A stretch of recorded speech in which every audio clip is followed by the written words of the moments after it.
Just packed everything I had in a red Jeep and took off. And 3 days later, I spent 2 nights traveling through Michigan and in northern Wisconsin, and I drove into Ely. You were headed to Ely. You wanted to get here. I wanted to see what Bob Cary was writing about.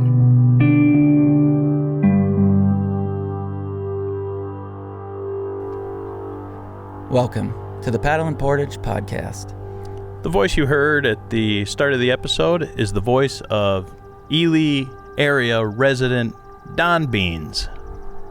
Don's story, though a great one and unique to him, isn't an unusual one.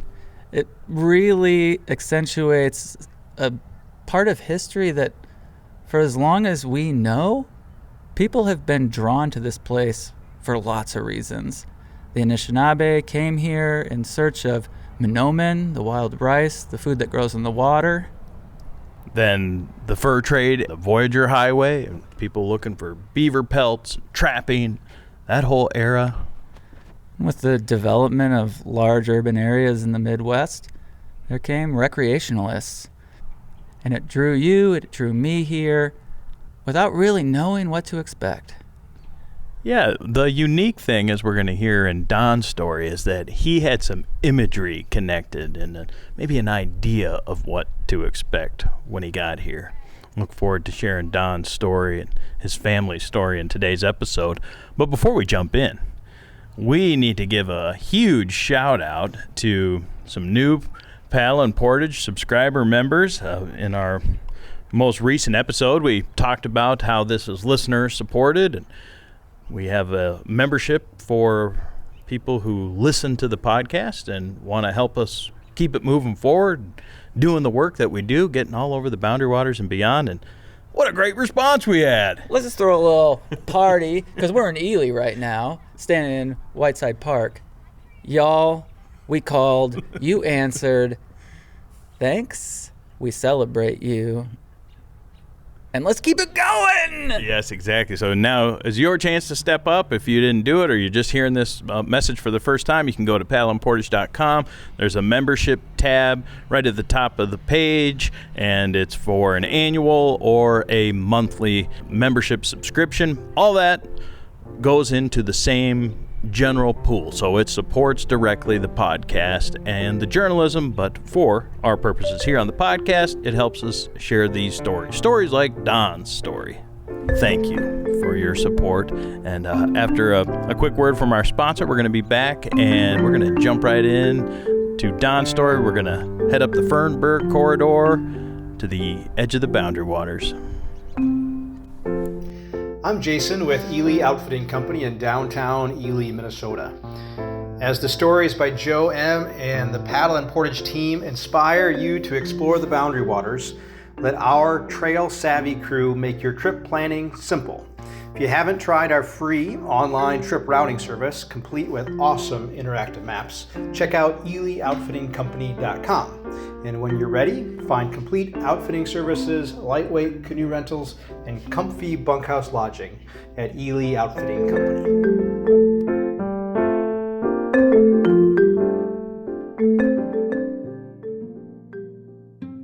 Longtime Ely resident Don Beans first heard about the Boundary Waters when he was a kid growing up in Ohio. I was 9 years old, and I saw a magazine rack, and there was a picture on a magazine that showed a dog sled team entangled with a moose. And, I was just amazed by that, so I picked it up. It was Outdoor Life magazine. The cover of the magazine with the moose and the dog team were one thing, but really, it was an article inside the magazine that captured Don's attention. I laid on the porch in Ohio in October. It's still 70 degrees, so I'm sitting there enjoying it, and I read a story about grouse hunting up here. It was written by Bob Cary, and well known here in the Ely area, left a legacy himself. And I was just fascinated by how he wrote that story at age 9. So my mom saw that I was interested in reading, so she subscribed me to that magazine. That spurred me to read more and more outdoor, Field and Stream and Sports Afield, anything outdoor magazine growing up, and I enjoyed hunting. But anything that Bob Cary wrote, I read because he wrote about this area.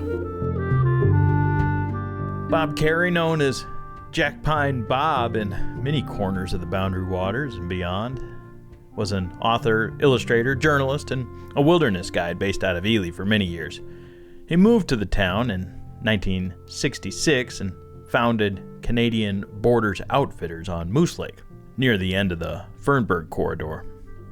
Bob passed away in 2006, but he's most famous for his stories about fishing and hunting in the BWCA region, and he's also really well known for his biography of Dorothy Moulter, more commonly known as the Root Beer Lady. Dorothy lived for many years on Knife Lake, and she's one of the last permanent residents to reside within the BWCA wilderness. Fast forward about 10 years after Don first picked up that magazine inside the corner market. It was around this time, and Don's now a teenager, that he left his home state of Ohio and he headed north. The year was 1983. His destination? Ely, Minnesota. Just packed everything I had in a red Jeep and took off. And 3 days later, I spent 2 nights traveling through Michigan and in northern Wisconsin, and I drove into Ely. You were headed to Ely. You wanted to get here. I wanted to see what Bob Cary was writing about. Not long after he arrived at town, Don found work at a local outfitter up the Fernburg, which leads to the BWCA and Quetico access points, including on Moose Lake, where Don was hired at, yes, Canadian Border Outfitters. Bob Cary no longer owned it at the time, but it didn't take long for Don to bump into Bob Cary himself.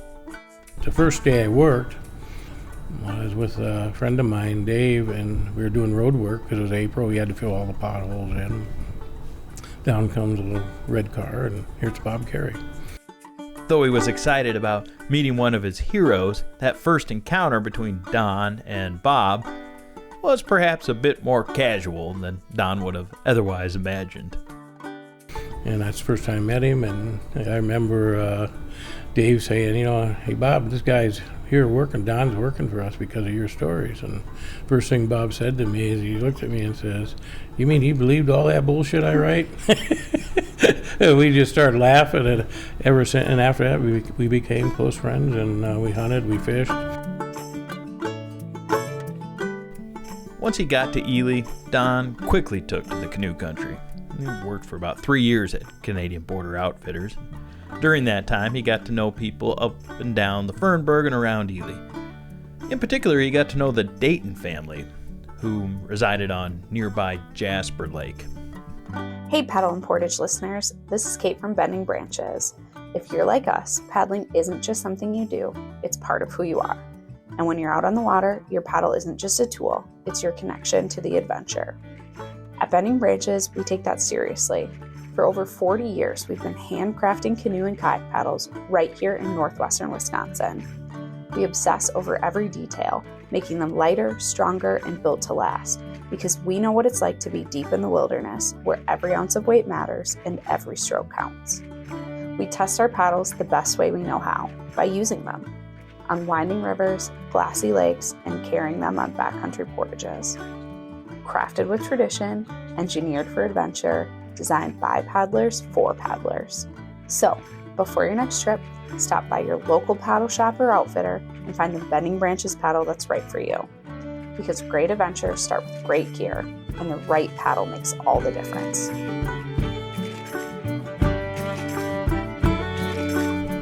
As the years went by, Don further settled into the area, working as a fishing guide and obtaining property on Jasper Lake. Along the way, Don, who's now 63, met his wife, Joan, on Jasper Lake when she was visiting her friends, the Daytons. Don and Joan had a daughter, Cindy. Don became a skilled carpenter, eventually building some structures on the lake that could be rented to guests. He worked hard, Don can admit. When I had finished my outfitting up there, put an outfitting business off my shop and was guiding steady, was running 100 days a year plus in the woods, and then working in the winter building this stuff. And then Cindy had children, and her and Eric ended up buying Canadian Border Outfitters. So the one place I originally started at, and my daughter and her husband own it, and then from there, that's their story.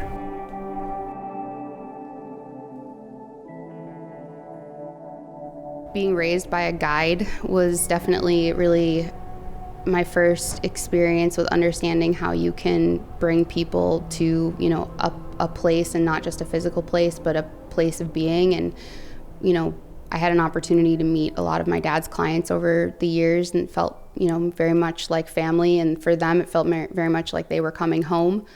And I recognized very early on how lucky I was to live where people would work so hard just to spend a little bit of time, or that you could physically see the change in how they carried themselves and how they wanted to relax and could. So that was, for me as a young person, really eye-opening. I think also the opportunity to just live near such a calming, quiet place is a part of how you move through life on your own. And if you can come back to here, even just mentally, it's quite powerful. When I'm here and actually feet in the water, it's where I baptized my girls. It's where I got married. It's where I played as a child. So yeah, there's nothing better. That's Cindy. She's involved in a variety of things in and around Ely related to the hospitality industry, including the family businesses. Cindy graduated from Ely High School in 2009, and now at 35, she and her husband have 2 daughters, and they spend a lot of time on Moose Lake and Jasper Lake. Cindy says growing up on the edge of the Boundary Waters seemed like a perfectly normal thing. She even had her own patch of woods on the Jasper Lake property named after her. I had Cindy's Forest, which was just adjacent to a cabin that, we kept warm to some degree by keeping not only the wood stove, but the kitchen stove, baking bread, keeping, it was very lively and warm, and very small. So, we had that opportunity to be close as a family. And then when that cabin really couldn't stand the test of time, and we'd moved on for quite a few years already into the Bay House and beyond, we had that location cleared and prepped, and that's actually where Eric and I had our wedding. It was right where our cabin stood that I grew up in. Her parents were well connected around the Ely and Boundary Water scene, but Cindy did get to know Bob Cary some when he was still alive. He even wrote an article about the first deer that Cindy ever shot. It's funny when you think about how people play into what you become. When Bob did write that story, I remember very clearly him stopping me and say, did you see your story in the paper?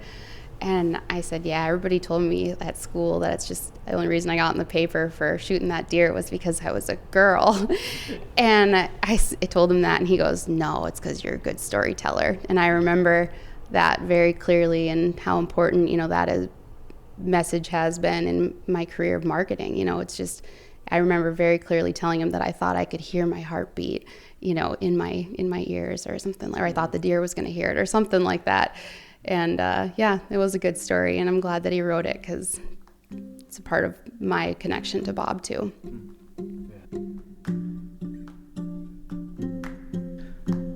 With now more than 4 decades spent living near the edge of the Boundary Waters, Don says that people are curious about what it's like living literally on the edge of the BWCA.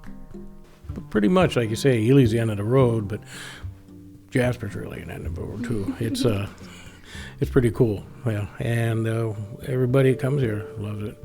And now I get these cabins, and people that can't use the wilderness or go in there, they find the same peacefulness here. When you came here, the loon was out here calling, and they get their own little taste of the wilderness.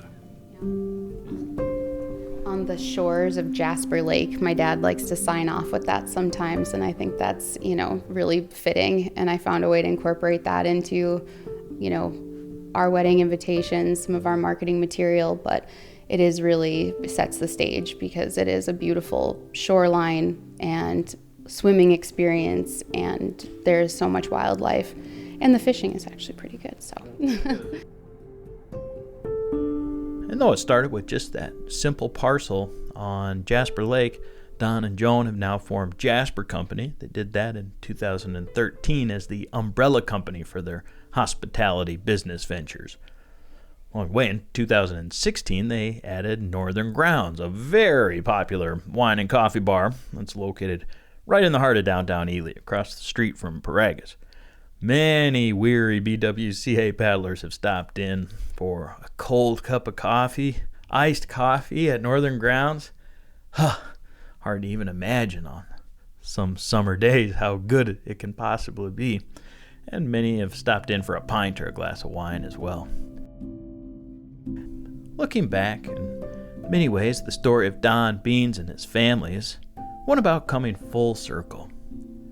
The story of my dad, coming to the Ely area is that a few years ago, when after we had acquired, my husband and I had purchased CBO, Barb Hall, who is Bob Cary's daughter, she and our family have known each other for years, very close friends. She had seen what I'd done, with Ely branding and the tourism bureau, my family's business, and just understood my passion for the Northwoods, and knowing that her father's work would need a umbrella, in which could be connected to future generations through digital marketing. She allowed for us to become the stewards of Bob's legacy. So his illustrations, his written work, and the last 2 years or so, we have dedicated significant time to archiving and cataloging Bob's entire life's work, and it is impressive. It is an impressive amount. The fact that it has been retained and is now, digitized and capable of being applied to a variety of medias it's really exciting for us to have that, and to know that it was truly the reason and what called my dad up here. It feels meant to be.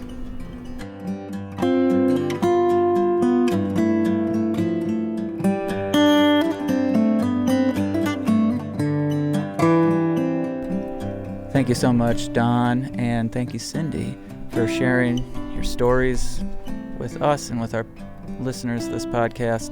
Next time you're in Ely, head on up to Fernburg, head to Jasper Lake, tell Don you appreciate his story. Yeah, for sure. That's a beautiful place there at Jasper. Like the cabins that Don built, literally like designed and built, worked on the logs and so forth. He was telling me where he got some of the timber from right around the Fernburg area in a blowdown event. And I mean, he's just a fascinating person to talk to. And sure, when you're up there, he's more than happy to sit down and share a few stories with you right there at Jasper Lake. So check him out.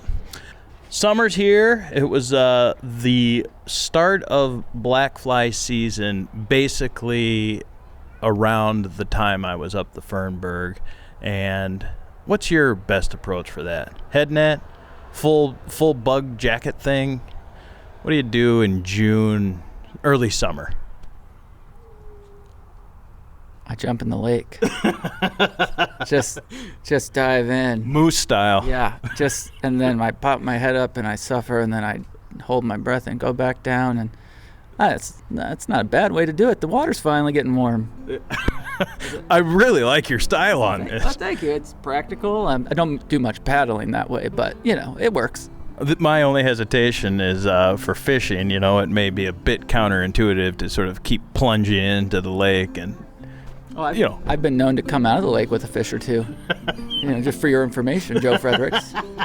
I have angling ways myself. The LB School of Fishing is upon us now as summer arrives.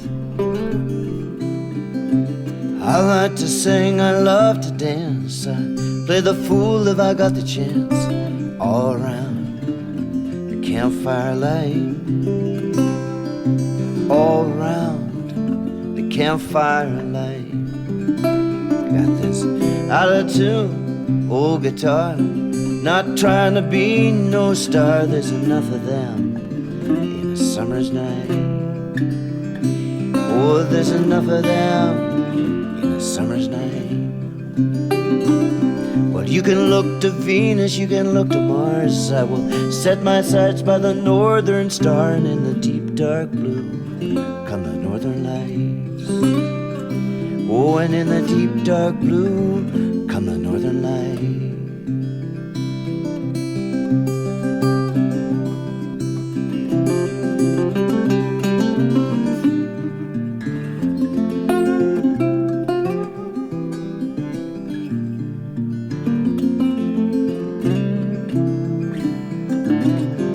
To sing when I paddle canoe, feeling, not thinking if the strokes are true.